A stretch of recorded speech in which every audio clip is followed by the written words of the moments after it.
और भारतीय पुरातत्व सर्वेक्षण को एक बड़ी कामयाबी मिली है। हरियाणा के हिसार जिले में राखी गढ़ी नामक स्थान पर हड़प्पा सभ्यता से जुड़ी अब तक की सबसे बड़ी साइट देखी गई है और इसे लेकर एएसआई फरवरी माह से एक विशेष अभियान चला रहा है और उसमें जुटा हुआ है। विशेषज्ञों की राय में यह अब तक की सबसे बड़ी कामयाबी है और इसके द्वारा हड़प्पा सभ्यता के बारे में, वहां की नगर कला के बारे में विस्तार से जानकारी हासिल की जा सकेगी। देखिए यह विशेष रिपोर्ट।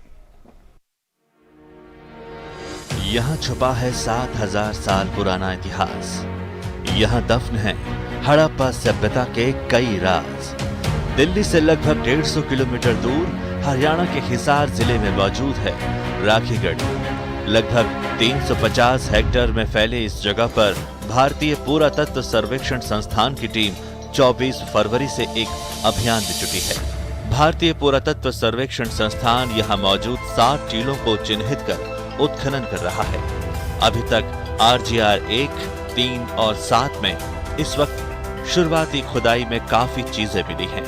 इस खुदाई से उस समय प्रयोग किए जाने वाले काफी बर्तन और खिलौने प्राप्त हुए हैं। 7वें टीले से आभूषण पहनी 2 महिलाओं के कंकाल मिले हैं, जिनसे इस सभ्यता की डेटिंग करने में सहायता मिलेगी। अभी तक की खुदाई से विशेषज्ञों का मानना है कि ये सभी परिपक्व हड़प्पा सभ्यता के उदाहरण हैं और जैसे जैसे नीचे की ओर खुदाई होगी, सभ्यता के शुरुआती चरणों की भी जानकारी मिलेगी।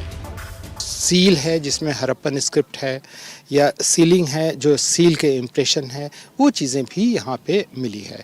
इसलिए ये बहुत महत्वपूर्ण है। अगर आप माउंट नंबर 3, माउंट नंबर 1 को अगर आप देखें तो हड़प्पन टाउन प्लानिंग के बारे में, उसका वहाँ उस समय के संस्कृति और सोसाइटी के बारे में हमको बहुत कुछ नॉलेज मिलता है। एएसआई ने एक इंडेक्स स्ट्रेच बनाया है जहां से हड़प्पा सभ्यता की परत दर परत वास्तुकला निर्माण के चरणों को समझा जा सकता है। ईंट की लंबाई और मोटाई का निश्चित आकार हुआ करता था। गली लगभग 2.6 मीटर की होती थी, जो 18 मीटर लंबाई के बाद मुड़ती है। गली के दोनों छोरों पर मकान दिखाई देते हैं। मकान के साथ साथ पक्की नालियों के अवशेष मिले हैं और हर घर के बाहर नालियों के ऊपर सोकपेट लगाए गए हैं। ईंटों की गुणवत्ता आधुनिक ईंटों से भी श्रेष्ठ मानी जा रही है। यहाँ मड ब्रिक और पक्की ईंटें मिली हैं, जो ये साबित करती हैं कि हड़प्पा संस्कृति में नगर कितने आधुनिक, वैज्ञानिक और व्यवस्थित तरीके से बनाए गए हैं। हर घर में एक चूल्हे का अवशेष दिखाई देता है, जिसे आधुनिक लकड़ी के चूल्हों से भी श्रेष्ठ तरीके से बनाया गया है। कभी यहाँ सरस्वती नदी की सहायक नदी त्रिशवती बहा करती थी, जिसके जरिए यहाँ व्यापार हुआ करता था। ईंटों की क्वालिटी को देख करके आप अंदाजा लगा सकते हैं कि इतनी पुरानी ईंटें अगर आज भी इस स्थिति में हैं तो क्या बेहतरीन मेकिंग क्वालिटी उनकी रही होगी। मेकिंग प्रोसेस उनका वाकई काफ़ी उन्नत रहा होगा, टेक्नोलॉजी बहुत अच्छी रही होगी उनकी, तभी ये हैं। चाहे बंट ब्रिक की बात करें या मड ब्रिक की बात करें। बंट ब्रिक तो देखिए ये दर्शकों को आराम से समझ में आ जाएगा। ये मड ब्रिक पे आप फोकस कर सकते हैं। देखिए ये भी एजेस कितने क्लियर दिख रहे हैं आपको। ये मोर्टार है, 1 ब्रिक, 2 ब्रिक, 3 ब्रिक, इस तरह से क्लियर आपको दिख रहा है।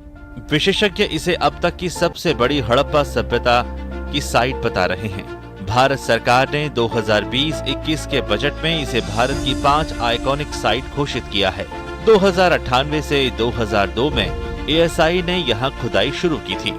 2013 से 2016 के बीच पुणे के डेक्कन कॉलेज ने यहाँ काम किया और अब एएसआई ने फिर से फरवरी से यहाँ काम करना शुरू किया है। हरियाणा सरकार और एएसआई के बीच एक MOU पर काम चल रहा है, जिसके तहत यहाँ से प्राप्त सामग्रियों को हरियाणा सरकार के तहत आने वाले संग्रहालय में रखा जाएगा। भारत में जिस प्रकार से हड़प्पन साइट जो मिली है उसमें सबसे बड़ी साइट है और अभी ये देखना बाकी होगा कि किस तरीके से यहाँ पर काम होता था, किस तरीके से ये शहर जो है उन्नत शहर था, बनाया गया था। लेकिन निश्चित तौर पर ये मानने को जो एक्सपर्ट हैं वो ये मान रहे हैं कि ये अपने आप में एक बहुत बड़ी उन्नत जो है सभ्यता यहाँ पर रही थी। कैमरामैन पी सेंसर के साथ चंद्रशेखर, DD न्यूज़, हरियाणा।